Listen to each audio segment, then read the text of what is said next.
constat, il nous est aisé de dire après la proclamation des résultats que notre coalition Benno Bokk Yakaar a gagné 38 des 46 départements du Sénégal et par conséquent arrive largement en tête au terme des résultats provisoires. Oui, nous sommes une coalition victorieuse depuis plusieurs échéances électorales maintenant. Oui, nous le restons. Ainsi, la COJER adresse ses vives félicitations au président de la République Macky Sall et à la coalition Benno Bokk Yakaar pour cette écrasante victoire qui confirme encore la suprématie politique de la mouvance présidentielle au niveau national et le leadership avéré incontesté du président Macky Sall. Cependant, la COJER dénonce et condamne la mauvaise foi d'une certaine opposition inculte et qui a comme unique stratégie la manipulation des consciences. Résolument et depuis 2012, face au succès et brillante réussite du président Macky Sall dans tous les domaines, les infrastructures routières, portuaires et aéroportuaires, les nombreuses infrastructures sanitaires réalisées, celles sportives avec les stades nouveaux dédiés à la jeunesse, l'équité territoriale qui est désormais une réalité avec l'accès universel à l'eau, à l'assainissement et à l'électrification des zones rurales, etc. L'opposition mesquine se rue dans les brancards et n'a d'autres options que d'entraîner le pays dans une ère de manipulation et de désinformation de masse pour espérer honteusement bénéficier des voix des Sénégalais.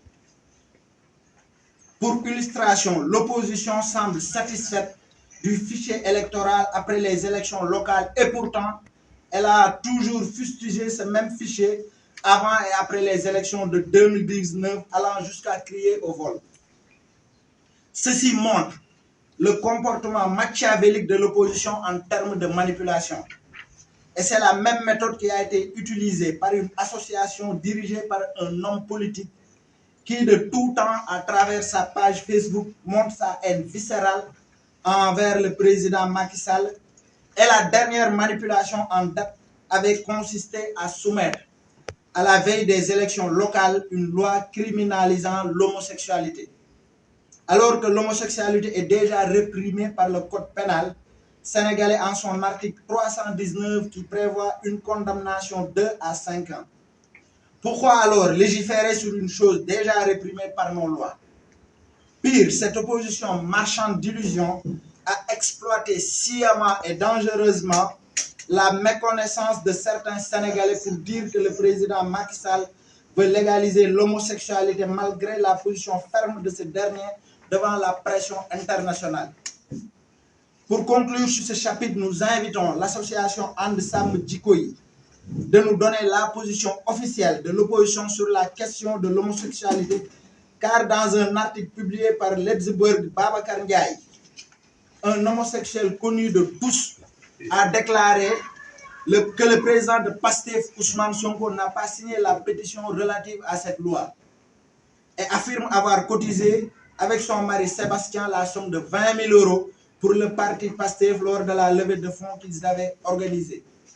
Il est très important que les Sénégalais retiennent une bonne fois pour toutes que nos lois qui sont votées au nom du peuple répriment sévèrement l'homosexualité qui est caractérisée par les actes contre nature et que le chef de l'État, Macky Sall, a clairement affiché une position ferme de ne pas légaliser une telle pratique. Donc, cette entreprise ignoble de manipulation doit cesser. En ce sens, la jeunesse républicaine siffle la fin de la récréation qui n'a que trop duré. Également, au plan interne, la jeunesse républicaine aspire pour un meilleur portage des orientations et projets présidentiels.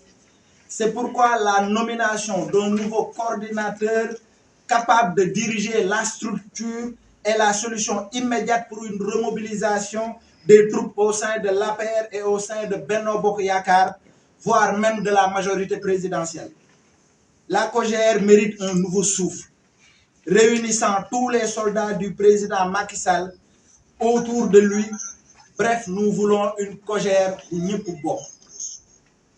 Excellence, vous avez une jeunesse très engagée et très compétente qui demande juste votre confiance pour porter les combats présents et futurs et ainsi montrer à tous ces marchands d'illusions que l'Alliance pour la République regorge de compétences avérées dans tous les domaines à même de faire face à toute situation politique. Pour revenir à ceux qui pensent que gagner 4 départements sur les 46 est une condition suffisante pour imposer leur volonté sur la question de la candidature du président Macky Sall à un deuxième quinquennat aux élections présidentielles de 2024, nous leur répondrons que la validité ou non de ladite candidature est une question juridique laissée à l'appréciation souveraine et exclusive du Conseil constitutionnel.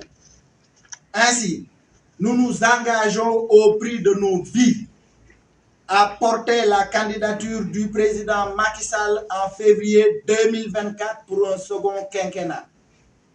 En effet, nous estimons que dans une démocratie, chacun peut avoir une position et la défendre. Et personne ne peut imposer sa volonté. Donc, cher président, sachez que nous sommes prêts à vous accompagner avec engagement, détermination et loyauté. Pour terminer, nous prenons l'opinion nationale et internationale à témoin que nous n'allons plus jamais accepter qu'une opposition dirigée par une bande de repris de justice, un pédovioleur, un meurtrier et un voleur de deniers publics ayant des dossiers pendants devant la justice dictent leur volonté. Nous ne leur laisserons plus continuer leur vile entreprise faite d'insultes et d'invectives sans raison envers le président Macky Sall et la mouvance présidentielle de manière générale. Désormais, nous allons faire face. Et ce sera la loi du talion. Œil pour œil, dent pour dent. Rien ne sera plus jamais comme avant. Cher président Macky Sall, le pacte est scellé. Cogère national, le combat de génération, le pacte est scellé. Merci de votre main.